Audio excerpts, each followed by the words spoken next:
Welcome students. आपली जे administrative thinkers जे आपले प्रशासकीय विचारवंत आहेत त्याची जे सिरीज चालू आहे त्यामध्ये आज आपण हर्बर्ट सायमन बद्दल समजून घेणार आहे. सायमन अतिशय हुशार व्यक्ती. ओके, त्यांनी इकॉनॉमीमध्ये अर्थशास्त्रामध्ये बऱ्याचशा चांगल्या गोष्टी सुद्धा सांगितलेल्या आहेत, पण आज आपण त्याचं लोक प्रशासनाबद्दल इथे समजून घेणार आहे. ओके, तर यामध्ये आपण सायमनचा जो वर्तनवादी सिद्धांत आहे, बिहेवियरल थिअरी, व्यक्तीचं वर्तन कसं समजून घेतलं पाहिजे आणि त्या वर्तनाच्या बेसिसवर कसं प्रशासन करू शकतात त्याचा जो सिद्धांत, त्यामध्ये त्याच्या सिद्धांताला म्हटलं जाते निर्णय घेण्याचा सिद्धांत, डिसिजन मेकिंग थिअरी, की निर्णय कसा घेतला पाहिजे तो सायमन सांगतो. ठीक आहे, त्यामुळे त्याला निर्णय घेण्याचा सिद्धांत म्हणतात. सायमन असा व्यक्ती आहे जो निर्णयाला खूप महत्त्व देतो. सायमनचं महत्त्व काय आहे? ठीक आहे, तुम्ही धोरण बनवता आहे, चांगली गोष्ट आहे, काही प्रॉब्लेम नाही आहे, परंतु फक्त धोरण बनवणे म्हणजे लोक प्रशासन आहे का? तो म्हणतो धोरण बनवणे फक्त नाही, धोरणांमध्ये निर्णय घेता आले पाहिजे आणि निर्णय घेणे हा लोक प्रशासनाचा सर्वात महत्त्वाचा भाग आहे. सायमनच्या हिशोबाने बऱ्याचशा लोकांना निर्णय सुद्धा घेता येत नाहीत आणि ज्यांना निर्णय घेता येत नाहीत ते लोक प्रशासन चांगलं करू शकत नाही. हे तेवढंच खरं आहे. तुम्ही वरच्या लेवलचे ऑफिसर झाले आणि जर तुम्हाला निर्णयच घेता येत नसेल तर तुम्ही चांगले ऑफिसर कसले? त्यामुळे सायमन चांगला निर्णय घेता आला पाहिजे त्यासाठी हा सिद्धांत देतो, निर्णय घेण्याचा सिद्धांत. Okay, decision making theory. आणि त्याचे काही तत्व आहेत, ते तत्व सुद्धा आपण पाहणार आहे की सायमनचे काय काय तत्व आहेत. ठीक आहे, अजून आहेत आपलं आता हे पहिलं लेक्चर आहे, यानंतर अजून आपले लेक्चर्स येणार सायमन बद्दल. थोडं आपण सगळे कन्सेप्ट सायमनचे समजून घेणार. सुरुवातीला पाहूया, इथे जे तुम्हाला फोटो दिसत आहेत ह्याच हर्बर्ट सायमन आहेत, विचारवंत आहेत. ओके, त्यांनीच हा सिद्धांत दिलेला आहे. इथे तुम्हाला आता तत्वे पहा, कोणकोणती तत्वे सायमननी दिलेली आहेत. सोप्या भाषेमध्ये तुम्हाला तत्वे समजून घ्यायची आहे. पहिला, सायमनचं काय म्हणतो? सायमन म्हणतो प्रशासनाच्या म्हणी, प्रोवर्ब्स ऑफ ॲडमिनिस्ट्रेशन. ओके, हे कशाबद्दल म्हणतो तो? त्यांनी हे प्रकाशित केलं होतं. ॲक्च्युली हे जे एक काय म्हणतात तुम्ही, एक त्याचं आर्टिकल होतं हे. ठीक आहे, प्रोवर्ब्स ऑफ ॲडमिनिस्ट्रेशन हे त्यांनी प्रकाशित केलं होतं. आता हे प्रशासनाच्या म्हणी हे त्यांनी कोणाला म्हटलेलं आहे? म्हणी. तो म्हणतो जे याच्या आधीचे जे थिंकर्स आहेत ना ते सगळे फक्त त्या म्हणी आहेत, त्या काहीच कामाच्या नाहीत. तो प्रोवर्ब्स ऑफ ॲडमिनिस्ट्रेशन म्हणतो, प्रशासनाच्या म्हणी आहेत म्हणतो आधीचे जे आहेत ते जेवढे थिंकर्स आहेत त्याची प्रॅक्टिकल ॲप्लिकेबिलिटी नाही आहे असं तो म्हणतो. कोणकोणते थिंकरचे याच्या आधीचे जे आपण थिंकर्स पाहिलेले आहेत, आपण वेबर पाहिला, आपण फायोल पाहिला, आपण विल्सन पाहिला, आपण टेलर पाहिला, हे जे आधीचे थिंकर्स पाहिले, सायमन म्हणतो ह्या फक्त म्हणी आहेत, यांची प्रॅक्टिकल ॲप्लिकेशन नाही आहे. कारण ह्या ज्या याच्या आधीचे ज्या काही थिअरी आहेत त्या डिसिजन मेकिंग, निर्णय घेण्याबद्दल काही बोलत नाही, निर्णय घेणे या गोष्टीला तेवढं महत्त्वाचं समजत नाहीत, त्यामुळे त्यात आधीच्या थिअरी कामाच्या नाहीत असं सायमन म्हणतो. त्यानंतर त्यांनी प्रशासनाची तुलना निर्णय प्रक्रियेशी केलेला आहे. हेच तो सर्वात महत्त्वाचा आहे. तो म्हणतो निर्णय घेणे सर्वात महत्त्वाचं, आणि ज्याला निर्णय घेता येत नाही तो ऑफिसर नाही. बऱ्याचशा गोष्टींमध्ये खरं सुद्धा आहे. उद्या चालून समजा तुम्ही एखाद्या ठिकाणचे SP आहे आणि कम्युनल व्हायलन्स जर झालं, धार्मिक हिंसा जर झाली, तर त्या ठिकाणी तुम्ही कसा निर्णय घेता या बेसिसवर ते धार्मिक जे हिंसा होत आहे त्याला किती कंट्रोल केल्या जाईल हे ठरते. त्या ठिकाणी तुमची हुशार किती आहे, तुम्ही कोणते तत्व पाळताय ते महत्वाचं नाही आहे, तुम्ही निर्णय घेऊ शकता का. त्यामुळे निर्णय घेणे याची तुलना त्यांनी प्रशासनाची केलेली आहे. जो निर्णय घेऊ शकतो तो चांगला प्रशासन चालवू शकतो असं सायमनचं म्हणणं आहे. त्यांनी कार्यक्षमता आणि काटकसर याच्यावर भर दिलेली आहे, इकॉनॉमी आणि इफिशियन्सी. तो म्हणतो कोणताही प्रशासक असेल त्याला पैशाची काटकसर करता आली पाहिजे, पैसा वाचवता आला पाहिजे, कमीत कमी पैशामध्ये चांगलं आउटपुट त्याला काढता आलं पाहिजे, तर तो कार्यक्षम आहे, तो काटकसर करणारा आहे. आणि त्यांनी कार्यक्षमता सुद्धा याच बेसिसवर तो ठरवतो. कमीत कमी पैशांमध्ये जास्तीत जास्त काम करता आला पाहिजे, जास्तीत जास्त रिझल्ट त्याला दाखवता आला पाहिजे. असं जर कोणी करू शकत असेल तरच तो चांगला ऑफिसर आहे असं त्याचं म्हणणं आहे. इकॉनॉमी अँड इफिशियन्सी यावर त्याचा फोकस असायला पाहिजे. त्यानंतर सायमन धोरण आणि प्रशासन द्वंद्व हे मला अमान्य आहे असं सुद्धा सांगतो. आपण हे धोरण आणि प्रशासन द्वंद्व कुठे पाहिलं होतं बरं? आपण विल्सन मध्ये पाहिला होता. आपली जे सिरीज चालू आहे सध्या ॲडमिनिस्ट्रेटिव्ह थिंकरशी, त्यामध्ये पहिलं लेक्चर आपण विल्सनचंच पाहिलं होतं. आपण सांगितलं होतं विल्सन हा लोक प्रशासनाचा जनक आहे. विल्सनच्या थेअरीमध्ये जर तुम्ही पाहिली नसेल तर ती थेअरी पाहून घ्या. ते पहिलं लेक्चर आहे आपलं, ते पहिलं लेक्चर पाहून घ्या, तुम्हाला कळून जाईल विल्सनचं लेक्चर. ठीक आहे, आपल्या सिरीजमधलं पहिलं लेक्चर, ज्यामध्ये विल्सन काय सांगतो, प्रशासन वेगळं आणि राजकारण वेगळं. धोरण कोण बनवते, राजकारणी.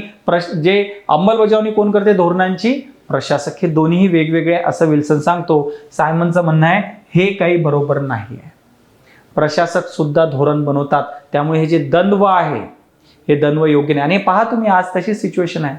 आपले बरेचसे धोरणं कोण बनवत आहेत, ऍडमिनिस्ट्रेटर, नोकरशाही बनवत आहे. पॉलिटिशियन्स लोक नाही आहेत. पॉलिटिशियन लोक फक्त वरची आयडिया देतात, मेन धोरण तर प्रशासक बनवतात. अंमलबजावणी प्रशासक करतात, मूल्यमापन सुद्धा प्रशासक करतात. त्यामुळे द्वंद्व खोटा आहे असं सायमन म्हणतो, जे की सायमन योग्य बोलत आहे या बाबतीमध्ये. परंतु यामध्ये तो तथ्य मूल्य द्वंद्व असं देतो, फॅक्ट व्हॅल्यू डायकोनॉमी. तथ्य आणि मूल्य, फॅक्ट आणि व्हॅल्यू. सायमन काय म्हणतो, तुम्ही लोक प्रशासन चालवताना तुम्ही फॅक्टच्या बेसिसवर लोक प्रशासन चालवलं पाहिजे, तथ्यांच्या बेसिसवर लोक प्रशासन चालवलं पाहिजे, मूल्यांच्या बेसिसवर नाही. ठीक आहे, जसा मला एखादी स्कीम इम्प्लिमेंट करायची आहे, ठीक आहे, तर मी त्यामध्ये या बेसिसवर नाही करायला पाहिजे की मला काय वाटते, की कोणाला त्या स्कीमची गरज आहे त्याच्यानुसार मी स्कीमचं इम्प्लिमेंटेशन करेल. तो म्हणतो अशा बेसिसवर निर्णय घेतला नाही जाऊ शकत.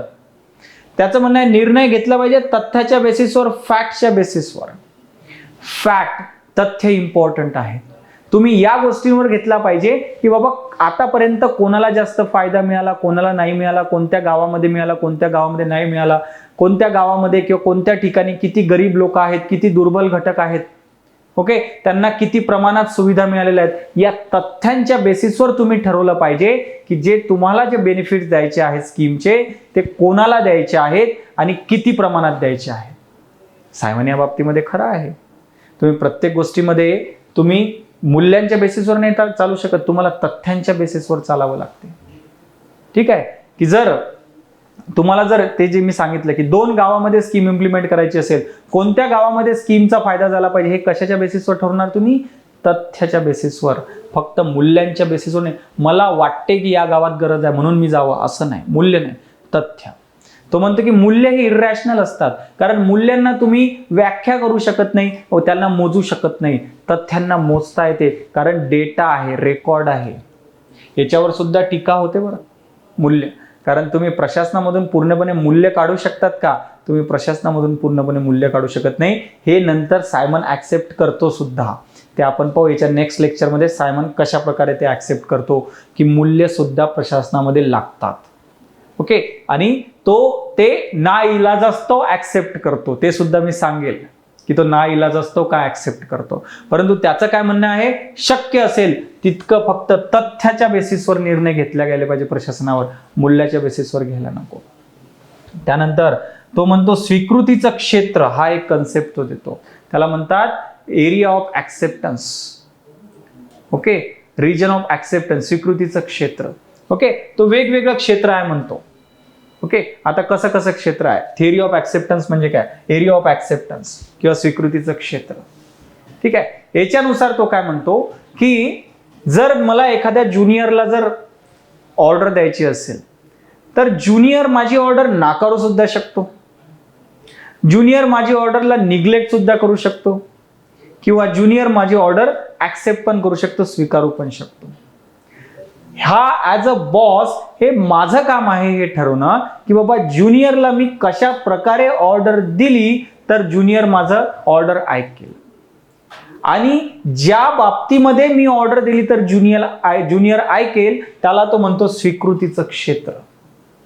ओके, त्याला स्वीकृतीचं क्षेत्र म्हणजे मी एखाद्या ज्युनियरला त्या क्षेत्रामध्ये ज्या ज्युनियरच्या स्वीकृतीच्या क्षेत्रामध्ये जर ऑर्डर दिली तरच तो माझा स्वीकारेल, नाहीतर तो माझी ऑर्डर निग्लेक्ट करेल किंवा तो चांगल्या प्रकारे त्याची अंमलबजावणी करणार नाही. जसा मला जर माहित आहे की माझा ज्युनियर की बाबा हा खूप दिवस झाले प्रमोशनची वाट पाहतो आहे, जर मी याला प्रमोशनच्या बद्दल काहीच नाही बोललो आणि मी फक्त याला जर म्हटलं की माझं काम कर, हा माझं काम व्यवस्थित करणार नाही.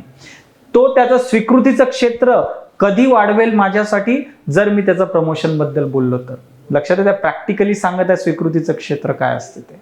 मी जर त्याला म्हटलं की बाबा माझे 10 कामं आहेत, तू जर माझे 10 कामं केले तर तुझ्या प्रमोशनची चिठ्ठी मी माझ्या सिनियरला पाठवेल, तो तुझं प्रमोशन करायला मी तुझी शिफारस करेल की तुझं प्रमोशन झालं पाहिजे. त्याने त्याचं स्वीकृतीचं क्षेत्र तुमच्या ऑर्डरसाठी वाढवेल का नाही? तो वाढवेल.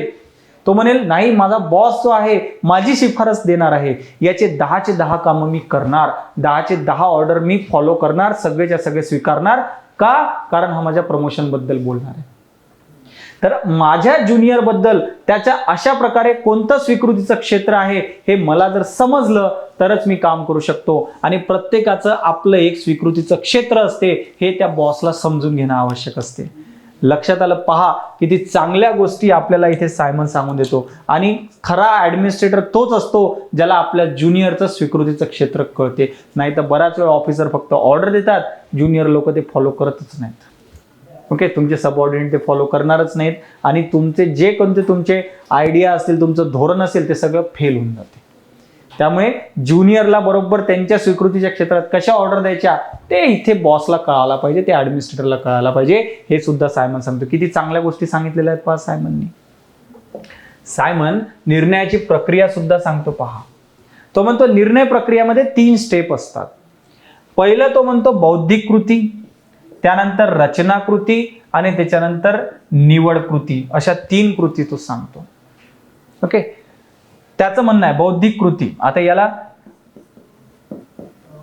इंटेलिजन्स, इंग्लिशमध्ये इंटेलिजन्स, डिझाईन आणि चॉईस, अशा 3 प्रकारच्या कृती म्हटल्या जातात. ओके, बौद्धिक, रचना आणि निवड, अशा 3 कृती असतात. त्याचं म्हणणं काय आहे, सर्वात आधी तुम्हाला काय करायला पाहिजे, बौद्धिक कृती करायला पाहिजे. त्यामध्ये तुम्ही हे ठरवा की बाबा तुम्हाला कोणत्या बाबतीमध्ये निर्णय घ्यायचा आहे. पहिले तुम्ही हे ठरवलं पाहिजे निर्णय प्रक्रियेमध्ये. जसा की मला जर शिक्षणाबद्दल जर धोरण बनवायचं आहे तर पहिले मला हे ठरवावं लागेल बाबा शिक्षणाच्या कोणत्या बाबतीमध्ये मला निर्णय घ्यायचा आहे.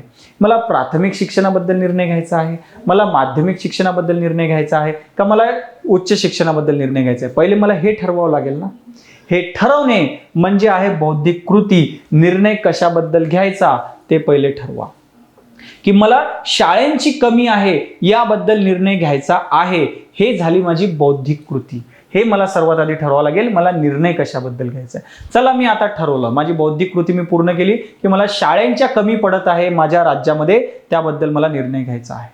ओके, मी समजा सेक्रेटरी आहे, एज्युकेशन सेक्रेटरी, शिक्षण सचिव, आणि मला याबद्दल निर्णय घ्यायचा मी ठरवलं.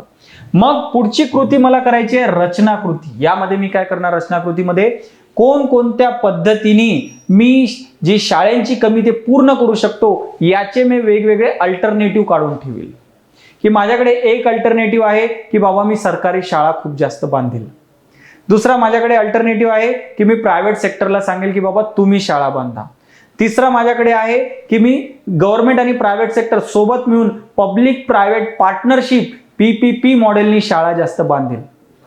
चौथा ऑप्शन माझ्याकडे आहे की ज्या नागरी समाज संस्था आहेत त्या नागरी समाज संस्थांना मी सांगेल की तुम्ही शाळा काढा. ओके, जसं की प्रथम नावाची ऑर्गनायझेशन आहे, ते मुलांच्या शिक्षणामध्ये काम पडते, मी त्यांना तसे अधिकार देईल. माझ्याकडे 4 ऑप्शन झाले. हे ऑप्शन शोधणे म्हणजे झाली रचनाकृती. हे ऑप्शन मी पर्याय शोधले. आणि तिसरी माझी आहे निवड कृती, ज्याला चॉईस म्हटलेलं आहे. की हे कशा, यामध्ये काय करायचं आहे, 4 ऑप्शन पैकी माझ्याकडे बेस्ट ऑप्शन कोणता तो मी सिलेक्ट करणे, हे काम करायचं आहे मला निवड कृतीमध्ये. आणि तो मी ऑप्शन 4 पैकी जो निवडेल त्यावेळेस त्याची मग अंमलबजावणी चालू होईल. तो माझा निर्णय असेल, फायनल निर्णय.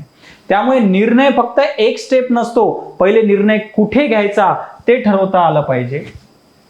त्यानंतर तो निर्णय घेताना मला कोणकोणते माझ्याकडे पर्याय आहेत ते तुम्हाला ठरवता आले पाहिजे. आणि तिसरं, त्या पर्यायांपैकी कोणता निवडायचा हे सुद्धा मला ठरवता आलं पाहिजे. या 3 गोष्टी जर मी करू शकलो तर मग मी निर्णय घेतला, चांगला निर्णय घेतला असं मी समजू शकतो. पहा, या गोष्टी किती प्रॅक्टिकली सायमननी सांगितलेल्या आहेत आणि ह्या किती प्रॅक्टिकली खरंच तेवढ्या आवश्यक आहेत. अशाच प्रकारे ज्या गोष्टी आहेत सिंपल भाषेमध्ये आपल्याला समजून घ्यायच्या आहेत. सायमननी अजून बरंच काही सांगितलेलं आहे. अजून आपलं सायमनचं पुढचं लेक्चर आहे, त्याच्यामध्ये सुद्धा आपल्याला तत्व समजून घ्यायचे आहेत. त्यानंतर अजून एक लेक्चर आहे, त्याच्यात काही तत्वे आणि टीका समजून घ्यायच्या आहेत. त्यामुळे सायमनचे अजून लेक्चर्स आपले बाकी आहेत. पुढचे लेक्चर सुद्धा पहा, म्हणजे तुम्हाला सायमन जो आहे तो पूर्ण चांगल्या प्रकारे कळून जाईल. अशाच सोप्या भाषेमध्ये आपण आपल्या पब्लिक ॲडमिनिस्ट्रेशनच्या कोर्समध्ये गोष्टी समजून घेत असतो. ठीक आहे. हा आपला पब्लिक ॲडमिनिस्ट्रेशनचा कोर्स ऑनलाईन आणि ऑफलाईन या दोन्ही मीडियममध्ये सध्या अवेलेबल आहे. आपला ऑफलाईन कोर्स येत्या 7 जुलैपासून चालू होत आहे आणि या कोर्सचे ॲडमिशन ऑलरेडी सुरू आहेत. आपला जो ऑनलाईन कोर्स आहे तो आपला ज्ञानदीप ऑप्शनल या ॲपवर ऑलरेडी ऑनलाईन कोर्स आपला अवेलेबल आहे. तुम्हाला रेकॉर्डेड लेक्चर सुद्धा त्या ठिकाणी अवेलेबल आहेत. तुम्हाला फक्त ॲप डाउनलोड करायचा आहे, पब्लिक ॲडमिनिस्ट्रेशन कोर्स तिथे लावायचा आहे, इंग्लिश किंवा मराठी तुम्हाला सिलेक्ट करायचं आहे, कारण कोर्स आपला इंग्लिश आणि मराठी दोन्ही भाषेमध्ये आहे. तो तिथे सिलेक्ट करा. ठीक आहे. आणि मग तुम्ही लेक्चर्स पाहायला तिथे सुरू करा. तिथे डेमो लेक्चर सुद्धा आहे, ते डेमो लेक्चर सुद्धा पहा, जेणेकरून तुम्हाला विषयाची ओळख होईल आणि आपले लेक्चर्स किती चांगल्या प्रकारे घेतले जातात ते सुद्धा तुम्हाला त्या ठिकाणी कळेल. ज्यामध्ये आपण आन्सर रायटिंग सुद्धा घेतो, नोट सुद्धा देतो, चांगल्या सोप्या भाषेमध्ये एक्झामच्या दृष्टीने आपण नोट सुद्धा देतो, मेंटरशिप सुद्धा आणि टेस्ट सिरीज सुद्धा त्यामध्ये होईल. ठीक आहे. एवढ्या सगळ्या गोष्टी या ऑनलाईन आणि ऑफलाईन दोन्ही मीडियममध्ये या सगळ्या गोष्टी आपल्याला अवेलेबल असतात. ओके. तर आता आपण ह्या गोष्टी शिकलेलो आहे सायमन बद्दल. अजून आपल्याला पुढच्या लेक्चरमध्ये सुद्धा सायमन शिकायचं आहे आणि त्यानंतर सुद्धा सायमन शिकायचं आहे. असेच आपण थोड्या थोड्या भागामध्ये आपण पूर्ण जे थिंकर्स आहेत ते चांगल्या प्रकारे आपण समजून घेणार आहोत. ओके. भेटूया नेक्स्ट लेक्चरला. थँक्यू.